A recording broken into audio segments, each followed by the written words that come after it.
Hello my dear students, my name is Avinash Srivastava और आप देख रहे हैं अपना प्यारा सा खूबसूरत सा YouTube channel Avinash chemistry classes. जैसे बच्चों की हमने कहा था कि हम लोग अब वीडियो पढ़ाएंगे, अब हम लोग लेक्चर स्टार्ट करेंगे बीएससी वालों के लिए लेके। तो बच्चों सबसे पहले हम स्टार्ट करते हैं बीएससी सेकेंड ईयर का। क्या स्टार्ट करेंगे? बीएससी सेकेंड ईयर से स्टार्ट करेंगे। धीरे धीरे वीडियो अपलोड करते जाएंगे हम लोग, हर एक चैप्टर का, हर एक क्लास का, जैसे BSc first year, second year, third year. लेकिन आज श्री गणसाय करते हैं हम लोग बीएससी सेकेंड ईयर के टॉपिक से। बीएससी सेकेंड ईयर का फिजिकल केमिस्ट्री का मोस्ट इंपॉर्टेंट चैप्टर जिसका नाम है थर्मोडायनेमिक। क्या नाम बच्चों? थर्मोडायनेमिक। आज स्टार्ट करते हैं हम लोग थर्मोडायनेमिक से, ठीक है। तो थर्मोडायनेमिक क्या होता है, उसमें क्या क्या पार्ट्स होते हैं, सारी चीजों को हम लोग अच्छे से स्टडी करेंगे और एक एक टॉपिक को हम लोग डिस्कस करते हुए चलेंगे, ठीक है। कोई भी डाउट हो बेटा, कोई भी डाउट हो, ठीक है, तो मैंने टेलीग्राम चैनल भी बनाया है, इंस्टाग्राम आईडी भी है, अविनाश केमिस्ट्री क्लासेस, दोनों एक ही नाम है। वहां पे आप डायरेक्ट मैसेज करके हमसे क्वेश्चन पूछ सकते हो, ठीक है। और नेक्स्ट वीडियो पढ़ाने के बाद जब ये चैप्टर समाप्त हो जाएगा तो नेक्स्ट वीडियो कौन सा चैप्टर पढ़ाए हैं वो हमें कमेंट बॉक्स में जरूर लिखें, ठीक है बच्चों। चलो स्टार्ट करते हैं, श्री गणेशाय करते हैं। भगवान श्री गणेश का नाम लेके, माता शारदे का नाम लेके स्टार्ट करते हैं हम लोग। क्या? थर्मोडायनेमिक। क्या है चैप्टर? थर्मो।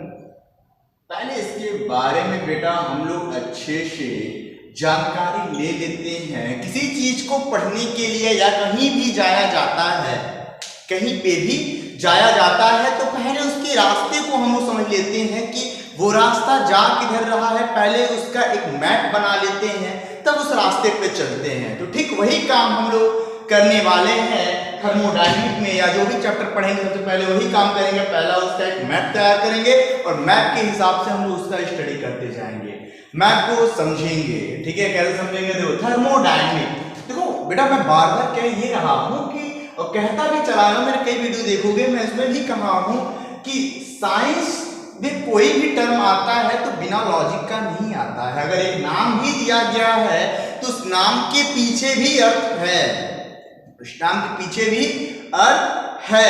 तो वो क्या है? आप कहोगे सर आखिर में थर्मोडायनेमिक में वो कौन सा अर्थ है भाई, क्या छिपा हुआ है? तो देखो थर्मोडायनेमिक, थर्मो मतलब होता है हीट, थर्मो मतलब हीट, डायनेमिक का मतलब मोशन करना। यानी कि इस चैप्टर के अंतर्गत हम लोग हीट के मोशन के बारे में स्टडी करेंगे। वीडियो क्लियर हो रहा है नहीं हो रहा है? मैं एक बार चेक कर लेता हूं। चलो वीडियो क्लियर हो रहा है, कोई दिक्कत नहीं है, ठीक है। अब हम लोग पढ़ाई अच्छे से करें। थर्मोडायनेमिक यानी कि इसमें हीट के मोशन के बारे में हमको स्टडी करना है। अगर बेटा आपसे थर्मोडायनेमिक पूछा जा रहा है, थर्मोडायनेमिक पढ़ रहे हो, तो सबसे पहला क्वेश्चन यही उठता है कि थर्मोडायनेमिक का डेफिनेशन क्या है? थर्मोडायनेमिक का डेफिनेशन क्या है? तो आपको बता दें कि thermodynamic is the process of which deals with the study of heat and energy. Thermodynamic में हम लोग हीट और एनर्जी के बारे में स्टडी करते हैं। और सबसे पहली बात बता दें बेटा कि जो थर्मोडायनेमिक होता है ये कभी भी रेट ऑफ रिएक्शन के बारे में नहीं बताता है। बात ध्यान समझना, कभी भी ये रेट ऑफ रिएक्शन के बारे में नहीं बताता है। क्यों नहीं बताता है? क्योंकि देखो हर व्यक्ति का, हर एक चैप्टर का एक अपना अलग फंक्शन है, उसको क्लासिफाइड किया गया है। जैसे ऑर्गेनिक में केवल कार्बन से रिलेटेड कंपाउंड की स्टडी करोगे, इनऑर्गेनिक में कार्बन से रिलेटेड कंपाउंड की स्टडी नहीं करोगे। ठीक वैसे ही फिजिकल केमिस्ट्री में एक चैप्टर आता है केमिकल काइनेटिक्स, जिसमें आप रेट ऑफ रिएक्शन के बारे में बताते हो। यदि रेट ऑफ रिएक्शन थर्मोडायनेमिक बताने लगे तो केमिकल काइनेटिक्स का कोई काम रहेगा नहीं रहेगा। यानी कि जिसका जो काम है वो वही करेगा। तो आपको बता दें कि आप कभी भी दिमाग में मत ये रखना कि थर्मोडायनेमिक में कभी ये रेट ऑफ रिएक्शन के बारे में बताता होगा। तो मैंने क्या कहा? Thermodynamic is the process of which deals with the study of the heat and energy and he did not give any information of rate of the reaction and it and it also give information of flow of it, heat का flow कैसे हो रहा है, heat flow कैसे कर रहा है, ये थर्मोडायनेमिक बताता है, ये थर्मोडायनेमिक बताता है। देखो ये थर्मोडायनेमिक का डिफिनीशन रहा, क्या रहा, डिफिनीशन रहा। अब बात करेंगे किसी चीज को काम करने के लिए उसका एक टूल्स होना बहुत जरूरी है। आप जैसे कोई भी काम कर रहे हो, अगर काम करने में अगर आप स्टडी ही कर रहे हो तो स्टडी एक वर्क है, आपके पास वो टूल्स ना है, टूल्स क्या होगा वहां पे, आपका कलम होगा, आपका कॉपी होगा, आपका किताब होगा। अगर ये तीनों ना रहे तो क्या आप स्टडी कर पाओगे, नहीं करोगे, करोगे क्या, नहीं करोगे। तो देखो यहाँ पे क्या होगा कि थर्मोडायनेमिक है, थर्मोडायनेमिक में जब हम बात करेंगे इसके टूल्स की तो टूल्स में जो आता है इसका 3 आता है, क्या क्या आता है, इसके टूल्स के बारे में स्टडी करेंगे तो सबसे पहला टूल्स जो होता है वो होता है सिस्टम, क्या होता है, system. Second is the surrounding, second is the surrounding and third is the universe, and third is the universe. यानी सिस्टम, सराउंडिंग एंड यूनिवर्स, ये आपने नाम सुना होगा, सिस्टम, सराउंडिंग, यूनिवर्स, क्लास 11 में है ये, क्लास 11 में मिलेगा, सिस्टम, सराउंडिंग, यूनिवर्स। अब बात करेंगे कि सिस्टम क्या होता है, बात क्या करेंगे कि सिस्टम क्या होता है, सराउंडिंग क्या होता है और यूनिवर्स क्या होता है। तो बात करें बेटा सिस्टम की बात करेंगे तो सिस्टम क्या है, जैसे कि देखो सिस्टम क्या है, system is a part of universe, ये एक यूनिवर्स का पार्ट है जिसमें हम लोग थर्मोडायनेमिक की स्टडी करते हैं। तो जनरल डेफिनेशन बेटा आप 11 पढ़ के आए हो, मैं इसलिए इसको डीप नहीं बता रहा हूँ, ये वही डेफिनेशन जो आपने 11 में पढ़ा होगा वही बता रहा हूँ कि system is a part of universe, ठीक है, जिसमें हम लोग किसकी स्टडी करते हैं, थर्मोडायनेमिक की। वो सिस्टम एग्जांपल ले लो, जैसे कि ये जिस हॉल में हम लोग पढ़ रहे हैं, जिस रूम में हम लोग पढ़ रहे हैं, ठीक है, ये क्या होगा, ये पूरे कोचिंग का, पूरे कोचिंग सेंटर का ये क्या है, ये एक कमरा जो है वो एक सिस्टम है, क्या है, वो सिस्टम है, ठीक है। वही बात कह रहा है कि system is A part of universe, इसका पार्ट है, एक छोटा सा पार्ट है जिसमें हम लोग थर्मोडायनेमिक की स्टडी करते हैं, क्लियर हुआ। सेकेंड सराउंडिंग क्या होता है, सराउंडिंग मीन्स क्या होता है, परिवेश, हिंदी में बोला जाए तो बोला जाएगा परिवेश, the rest part of the system that are known as the surrounding, क्या कहा, the rest part of system that are known as the surrounding, ठीक है। जो सिस्टम का बाहरी भाग है, सिस्टम का जो बाहर का भाग होगा, सिस्टम से बगल वाला जो बाहर का भाग होगा वो परिवेश उसका कहलाएगा, उसका सराउंडिंग कहलाएगा। और आपको बता दें बेटा कि सिस्टम और सराउंडिंग मिलकर ही यूनिवर्स बनाते हैं। आप सराउंडिंग को भी बोल सकते हो कि universe, surrounding is a part of universe, लेकिन मैंने नहीं बोला, इसलिए नहीं बोला क्योंकि मैं सिंपल से कह दे रहा हूं कि the rest part of the system that are known as the surrounding. जो सिस्टम का अलग पार्ट है, जो सिस्टम का जो रेस्ट पार्ट है वो सराउंडिंग हुआ, और सिस्टम और सराउंडिंग से मिलके ही क्या बनता है, यूनिवर्स। यदि मैं इसको बताऊं कि सिस्टम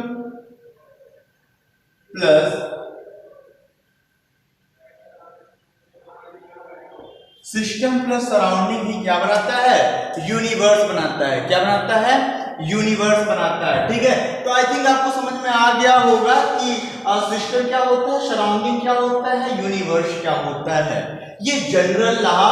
फिर मैं आपको बताऊंगा कि जो ये सिस्टम है, लेकिन देखो सिस्टम और सराउंडिंग में जो रिलेशन की बात आती है ना, सिस्टम और सराउंडिंग की जो रिलेशन की बात आती है, उस रिलेशन को इस प्रकार हम समझेंगे जैसे, ठीक है, हर एक सिस्टम का एक अपना सराउंडिंग होता है, हर एक सिस्टम का एक अपना सराउंडिंग होता है। कैसे होता है इसको हम जानते हैं, जैसे कि आप जहां पे भी बैठे हो वहां पे क्या पंखा लगा हुआ है, तो समझो कि वो पंखा जो है वो सिस्टम है, क्या है, वो सिस्टम है। और उस पंखे से लगने वाली हवा जो है, उस पंखे से लगने वाली जो हवा है वही उस पंखे का क्या है, सराउंडिंग है, यानी कि उसी सिस्टम का क्या होगा, वो सराउंडिंग होगा। जैसे कि हमारे ऊपर ये फैन लगा हुआ है और ये फैन अगर जहां तक इसकी हवा जाएगी, इसकी जहां तक इसका हवा चलेगी वही तो उस सिस्टम का सराउंडिंग होगा, जिसके बीच में उसका पकड़ बना रहे।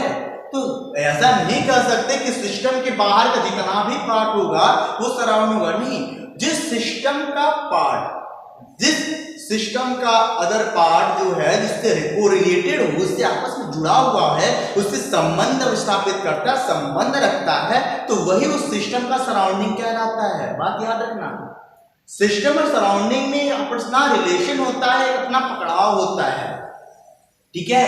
तो अगर हम बात करेंगे सिस्टम की, तो सिस्टम, सराउंडिंग एंड यूनिवर्स, तो सिस्टम, सराउंडिंग, यूनिवर्स क्या होता है आपको पता चल गया। अब बात करेंगे हम टाइप्स ऑफ सिस्टम, और टाइप्स ऑफ सिस्टम बात किस पे करेंगे, on the relation between system और सराउंडिंग, मतलब सिस्टम और सराउंडिंग के संबंध के आधार पर देखा गया। सिस्टम को मुख्यतः 3 भागों में क्लासिफाइड किया गया। सबसे पहला क्या है, सबसे पहला क्लासिफिकेशन क्या रहा, मैं आपको यहां से डिस्कस करता हूं, ठीक है, सिस्टम और सराउंडिंग के बारे में। देखो बेटा, मैंने क्या कहा कि जो थर्मोडायनामिक जो सिस्टम है वो किसके रिलेशन पे, on the base, on the relation between system and surrounding के बेस पे हमने बताया कि सिस्टम मुख्यतः 3 प्रकार के होते हैं। वो कौन कौन से होते हैं मैं यहां लिख दे रहा हूं, on the relation between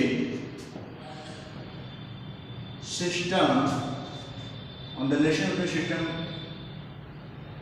to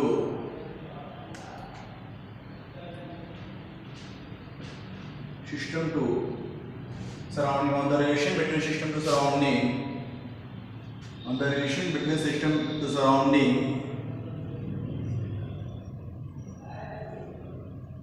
system are mainly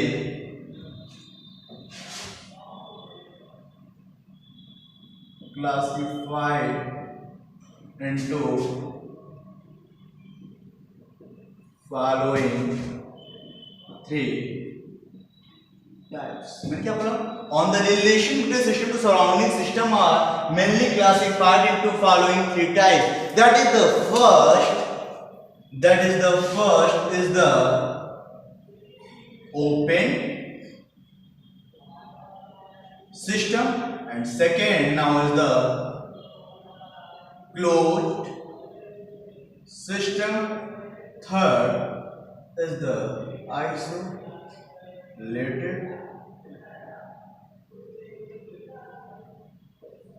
system. क्या हुआ, मैंने कहा कि रिलेशन, सराउंडिंग और सिस्टम के रिलेशन के बेस पे देखा गया सॉरी, तो ये जो थर्मोडायनामिक में जो सिस्टम है उसको मुख्यतः 3 भागों में डिवाइड किया गया, open system, close system and isolated system. बेटा बता दें, आपको थर्मोडायनामिक पढ़ रहे हो तो इसमें क्या क्या पढ़ोगे, क्या क्या आवश्यकता होना चाहिए, कैरेक्टरिस्टिक फीचर क्या होगा, एनर्जी होगा एंड अमाउंट होगा, या इसको मास कहो, दोनों बराबर इक्वल है, ठीक है, अमाउंट को या मास को बराबर है, एनर्जी है और अमाउंट की स्टडी करेंगे। अब हम लोग एक एक डिफाइन करेंगे कि what is the open system, एक एक डिफाइन बता दे रहे इसको, what is the open system. Open system क्या होता है, ओपन सिस्टम बच्चों बता दें, ओपन सिस्टम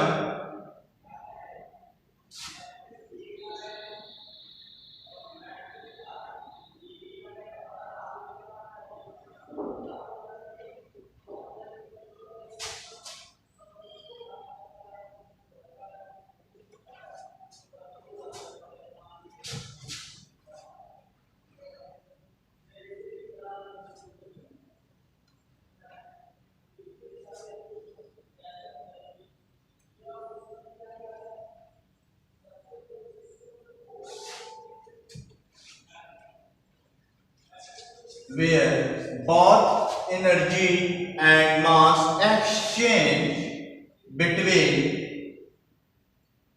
system to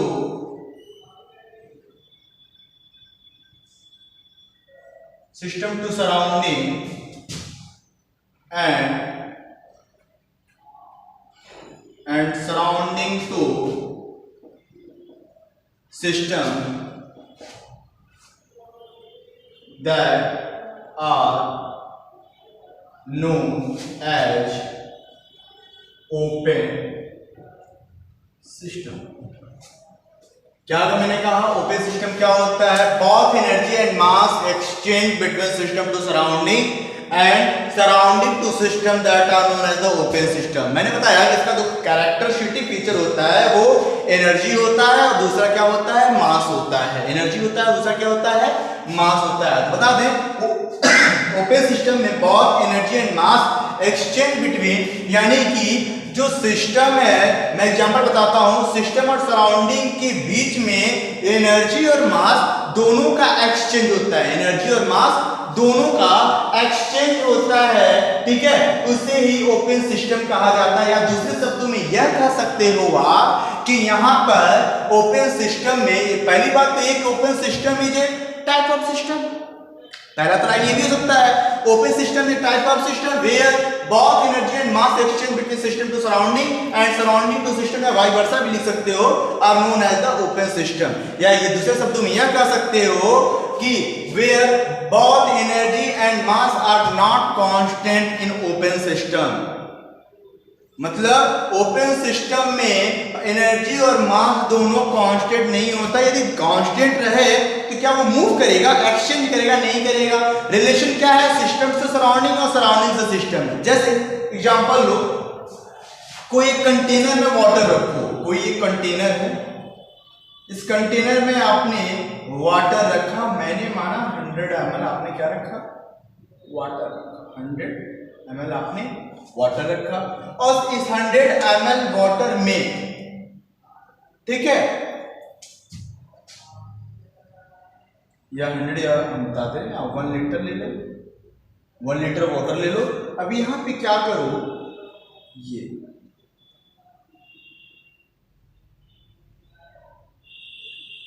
समझो कि ये क्या है? ये हीट देने वाला सब्सटेंस है।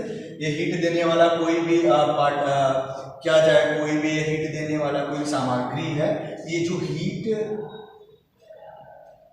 दे रहा है, ये हीट दे रहा है। देखो ये हमने कोई कंटेनर लिया, ठीक है, और इस कंटेनर में 1 लीटर है और मैं यहाँ पे कितना दे रहा हूँ? 100 डिग्री सेल्सियस टेम्परेचर दे रहा हूँ। 100 डिग्री सेल्सियस में टेम्परेचर दे रहा हूं। जब ये हीट देंगे तो इस कंटेनर में रखे हुए, इस सब्सटेंस में रखे हुए, इस कंटेनर में रखे हुए वाटर जो 1 लीटर है, इसके कुछ ना कुछ एनर्जी होगी और इसका मास तो फिक्स है कि 1 लीटर है। मास तो फिक्स है 1 लीटर है। तो जब हीट देंगे तो ये क्या होगा? ये वेपोराइज होगा, तो यानी कि इसकी एनर्जी भी बाहर निकलेगी क्योंकि ओपन है, और बाहर की भी कुछ एनर्जी जो इसके अंदर आएगी। यानी कि पहली बार तो आपको ये प्रूफ हो गया कि एनर्जी भी एक्सचेंज हो रहा है सिस्टम से सराउंडिंग और सराउंडिंग से सिस्टम, और जो मास है, जो वेपोराइज होकर वेपर बाहर निकलेगा तो मास भी तो चेंज होगा, मास तो भी एक्सचेंज होगा सिस्टम सराउंडिंग में। तो क्या आप जब पानी को बॉयल करते हो तो क्या अगर आप 1 लीटर बॉयल करते हो तो 1 लीटर मिलता है? नहीं मिलता है। क्यों? क्योंकि ये वेपोराइज हो जाता है, ओपन है। यही बेस्ट एग्जांपल है ओपन सिस्टम का। मैंने कहा कि where both energy and mass exchange between system to surrounding and surrounding to system that are known as the open system। देखो ये जो कंटेनर है, ये जो कंटेनर है, ये क्या है? ओपन सिस्टम है, और इसका ये इस सिस्टम के ऊपर का जो पार्ट है, इसका क्या है? ये सराउंडिंग है। ये क्या है? इसका सराउंडिंग, इस सिस्टम का सराउंडिंग है। तो ये रहा ओपन सिस्टम, ठीक है ना। अब सेकंड बार डिस्कस करते हैं क्लोज सिस्टम का। किसका करेंगे? क्लोज सिस्टम का एग्जांपल यही रहने देते हैं, ठीक है। अब हम लोग कुछ चेंज करेंगे, आप लोग लिखिएगा। चलिए इसको हटा दे रहे हैं, ठीक है। अब हम बात करेंगे क्लोज सिस्टम का, नोट करते रहना, ठीक है। क्लोज सिस्टम, सबसे पहली बात, ये भी एक टाइप ऑफ सिस्टम है, ये भी एक टाइप ऑफ सिस्टम लिख रहे हैं, नोट कर लेना। It is a type of system where only energy exchange between system to surrounding and surrounding to system. It is a type of system where only energy exchange between system to surrounding and surrounding to system and mass are also constant that are known as, क्या कहा जाएगा, closed system. मैंने क्या कहा कि close system क्या होता है, मैंने आपने देखा ओपन में देखा कि मास और एनर्जी दोनों एक्सचेंज हो रहा है सिस्टम सराउंडिंग में, लेकिन यहां पे कहां पे, क्लोज सिस्टम में। क्लोज सिस्टम भी एक प्रकार का टाइप ऑफ सिस्टम है, एक प्रकार का सिस्टम है, और जहां पे केवल एनर्जी ही एक्सचेंज होगा सिस्टम से सराउंडिंग, केवल एनर्जी ही एक्सचेंज होगा सिस्टम से सराउंडिंग में और सराउंडिंग सिस्टम में। लेकिन ये मास जो 1 लीटर का लोगे तो 1 लीटर ही रहेगा, यानी कि मास में उसके द्रव्यमान में कोई परिवर्तन नहीं होगा, उस वॉल्यूम में कोई परिवर्तन नहीं होगा, वही क्लोज सिस्टम कहलाएगा। मैं इसको इसलिए नहीं मिटाया, आपको तो बनाना अलग से ही है, मैंने यही सब चीज लिया, 1 लीटर लिया, 100 डिग्री सेल्सियस टेम्परेचर दिया। आप इस कंटेनर पे कोई एक प्लेट लगा दो, इस कंटेनर पे आप क्या करो, कोई एक प्लेट लगा दो। अब इस कंटेनर पे जब आप प्लेट लगाओगे, ठीक है, तो क्या होगा, आप देखोगे कि जब कोई कंटेनर अपनी गैस चूल्हे पे अगर चढ़ाए होगे, ठीक है, तो उसमें जब पानी को बॉयल करते हो तो वैसे वेपराइज होता है, बाहर निकल जाता है। लेकिन जब प्लेट को ढक देते हो और जब उस कंटेनर को ढक देते हो प्लेट से, तो क्या होता है कि जब आप 100 डिग्री सेल्सियस टेम्परेचर देने लगोगे तो पानी बॉयल करेगा और वेपराइज तो होगा ही होगा, वेपराइज होगा। लेकिन होगा क्या कि जब ये वाष्प के रूप में बाहर निकलेगा, वेपराइज होगा, तो देखोगे इस प्लेट के ऊपर ऐसे ड्रॉप ड्रॉप ड्रॉप करके ऐसे ड्रॉप वाइज ऐसे अरेंज हो जाता है, यानी कि वो बाहर नहीं निकल पाता है, इस सरफेस एरिया से टकरा जाता है। और आपको बता दें बेटा बीएससी 3rd ईयर में ही सरफेस केमिस्ट्री, वहां आपको समझ में आएगा कि कोई भी, या आपको अंडरस्टूड है, इंटर में पढ़े होंगे कि कोई भी गैसेस के पार्टिकल जब किसी सबस्टेंस से टकराती हैं, जब कोई गैसेस के पार्टिकल किसी सबस्टेंस से टकराती हैं तो लिक्विड फॉर्म में आ जाती हैं। तो जब ये वेपोराइज होकर इस पर टकराएगा तो फिर लिक्विड ड्रॉप वाइज इस पर अरेंज हो जाएगा, और फिर कुछ समय के बाद जब ठंडा होगा तो फिर वो क्या हो जाएगा, सबस्टेंस के सरफेस, कंटेनर के सरफेस पे आ जाएगा। यानी कि अमाउंट तो फिक्स रहा, बाहर तो निकला नहीं, लेकिन एनर्जी जो होगा आप देखोगे बॉयल करते समय क्या होगा, प्लेट ऊपर उठता जाता है, जो क्या होता है, यहाँ पे जो एनर्जी होगा वो बाहर निकलता जाता है, यानी कि एनर्जी का एक्सचेंज हो रहा है, लेकिन मास कांस्टेंट है, लेकिन मास कांस्टेंट है। यही क्लोज सिस्टम में यही कहा हूं कि क्लोज सिस्टम ये type of system where only energy exchange between system to surrounding and surrounding to system and mass are also constant that are known as the closed system। Clear है? चलो अब तीसरा बचता है, उसको देख लेते हैं, आइसोलेटेड सिस्टम। देखो ओपन में आपने देखा कि एनर्जी और मास दोनों का एक्सचेंज हो रहा है, एनर्जी और मास दोनों का एक्सचेंज हो रहा है, और आपने क्लोज में देखा केवल एनर्जी ही एक्सचेंज कर रहा है, मास कांस्टेंट है। लेकिन बेटा बता दें आइसोलेटेड सिस्टम जो है, आइसोलेटेड सिस्टम जो है वो आइसोलेटेड सिस्टम में ना तो एनर्जी एक्सचेंज होगा सिस्टम से सराउंडिंग में और ना ही मास एक्सचेंज होगा सिस्टम से सराउंडिंग में। मैंने क्या कहा, इसमें जहां पे आपने ओपन में देखा था दोनों एक्सचेंज हो रहा है, क्लोज में देखा केवल एक हो रहा है, लेकिन आइसोलेटेड में देखेंगे कि इसमें कोई भी ना तो एनर्जी और ना ही मास, दोनों का आदान प्रदान सिस्टम से सराउंडिंग यानी कि एक्सचेंज नहीं होता है। क्यों नहीं होता है? क्योंकि ये जो कंटेनर लिया गया है, कंटेनर को इंसुलेटर के वाल से इसको क्या कर दिया गया है, इंसुलेटर के वाल से इसको अरेंज कर दिया गया है। यहाँ पे इंसुलेटर का वाल लगा दिया गया है और यहाँ पे क्या कर दिया, यहाँ पे कितना भी टेम्परेचर दोगे इसके अंदर अपना एनर्जी फिक्स रहेगा ही रहेगा। इस कंटेनर के अंदर कुछ ना कुछ एनर्जी होगा, कुछ ना कुछ मास होगा ही होगा, लेकिन यहाँ से अगर आप हीट दोगे तो इसके अंदर कोई इसका इफेक्ट नहीं पड़ने वाला है। यानी कि इसका डेफिनेशन क्या दोगे आप, बात समझ में आ गया, डेफिनेशन क्या दोगे, डेफिनेशन आपको बता देगा डेफिनेशन क्या है, यह भी कर दो। दिखने में क्या आता है, it is a type of system where both energy and mass, where both energy and mass are not exchanged between system to surrounding and surrounding to system that are known as isolated system. मैंने क्या कहा, isolated system भी एक प्रकार का system है जहां पे एनर्जी और मास दोनों का एक्सचेंज नहीं हो रहा है, दोनों का एक्सचेंज नहीं हो रहा है सिस्टम सराउंडिंग और सराउंडिंग सिस्टम में, इसे ही आइसोलेटेड सिस्टम कहा गया। तो क्या आपने टाइप ऑफ सिस्टम में क्या देखा, on the relation between system to surrounding system are mainly classified into following three types, that is the open system, closed system and isolated system।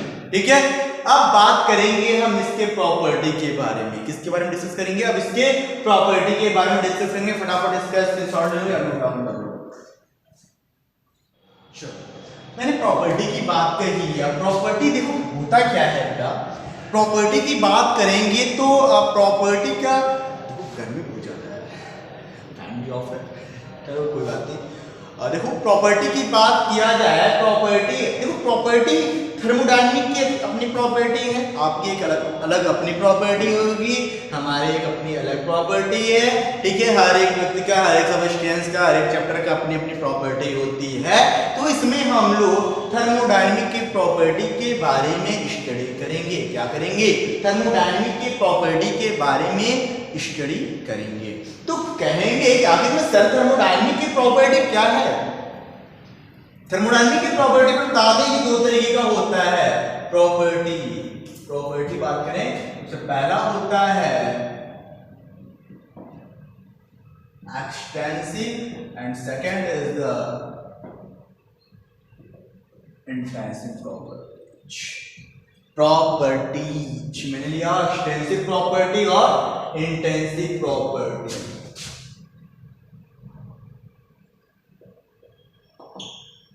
Property में discuss किया, एक्सटेंसिव होता है और intensive होता है। एक्सटेंसिव प्रॉपर्टी होता है और इंटेंसिव प्रॉपर्टी होता है बेटा। अब डिस्कस करेंगे कि what is the extensive property and what is the intensive property. Extensive property क्या होता है और इंटेंसिव प्रॉपर्टी क्या होता है, इसको डिस्कस करेंगे। ये इनकी दो प्रॉपर्टी होती है किसकी, थर्मोडायनामिक की। तो सबसे पहले हम लोग एक्सटेंसिव प्रॉपर्टी के बारे में जान लेते हैं कि एक्सटेंसिव प्रॉपर्टी है क्या। लिखेंगे, ठीक है, कॉपी कलम लेके बैठा करिए बेटा, कॉपी कलम लेके बैठेंगे तो आप इसको नोट डाउन करते रहेंगे, समझ में आएगा। ठीक है, चलो देखो एक्सटेंसिव प्रॉपर्टी क्या होता है।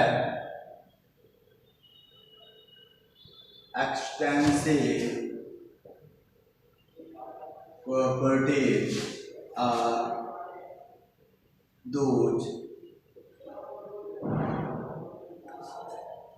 extensive property are those property of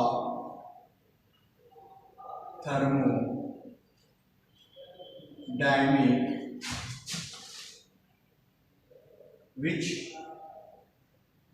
depend on the, इस पर डिपेंड करेगा। Extensive property are those property of thermodynamic which depends on the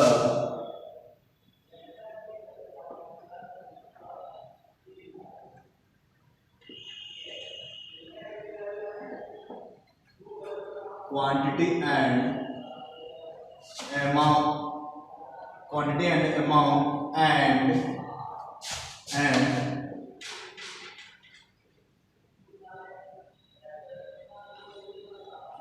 and independent upon the quality and nature that are known as extensive properties। मैंने क्या कहा? Extensive property या those property of thermodynamic. Extensive property वो property होता है thermodynamic का जो depend करता है क्वांटिटी और अमाउंट पे, और इंडिपेंडेंट रहता है किस पे?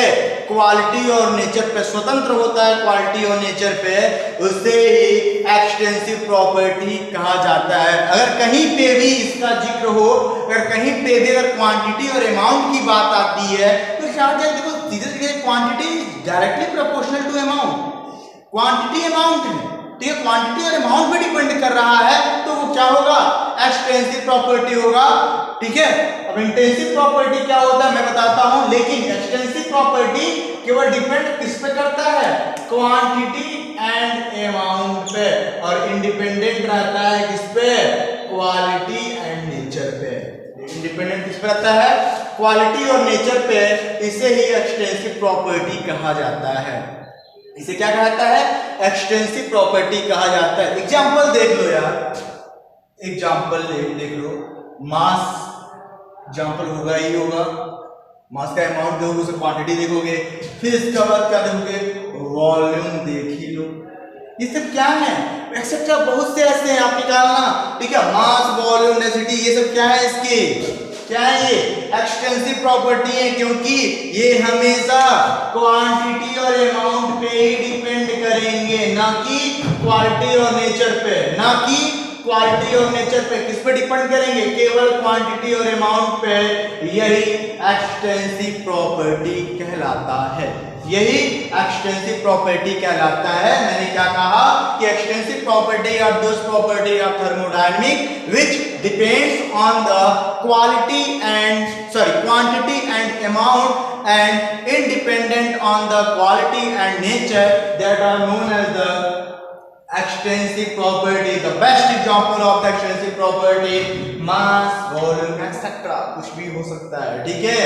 फटाफट इसको नोट कर लो, मैं साइड में जाता हूँ, मिटा दें इसको, देख लो पहले, देख लो।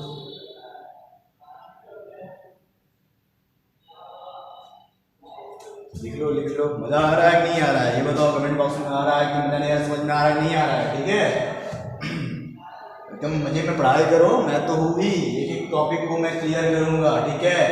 बस आप वीडियो को देखते जाओ, एक एक टॉपिक को समझते जाओ, ठीक है। और अगर वैसे बीएससी में पूछता तो नहीं है न्यूमेरिकल, ठीक है, लेकिन अगर मेरे पास अगर कोई क्वेश्चन आता है, मैं देखिए यहाँ पे मैं अगर कोई भी अनसॉल्व है बीएससी का, मैं जरूर सॉल्व कराऊंगा बीएससी का अनसॉल्व, ठीक है। चैप्टर समाप्त होते ही मैं इसका अनसॉल्व या पेपर सॉल्व करवाऊंगा, ठीक है, कि पेपर आखिर अनसॉल्व पूछा कैसे जाता है, ये सब मैं सॉल्व कराऊंगा। बस बेटा आप लोग मन लगा के पढ़ते रहिए, ठीक है। फटाफट नोट करिए, फिर आगे हम लोग टॉपिक डिस्कस करते हैं कि what is the intensive property, जो थर्मोडायनेमिक का सेकंड प्रॉपर्टी है, ठीक है। तो हम कुछ हटाएंगे नहीं, बस इतना देख लीजिए, आपको लिखना पड़ेगा, यही तो फायदा है। एक्सटेंसिव प्रॉपर्टी और those property of thermodynamic same रहेगा, विच डिपेंड ऑन द, अब ये दोनों में अंतर हो जाएगा, ये हम दोनों हटा देंगे। जो ये क्वांटिटी और अमाउंट पे डिपेंड कर रहा था, ये जो होगा बेटा, ये क्या करेगा? Intensive property.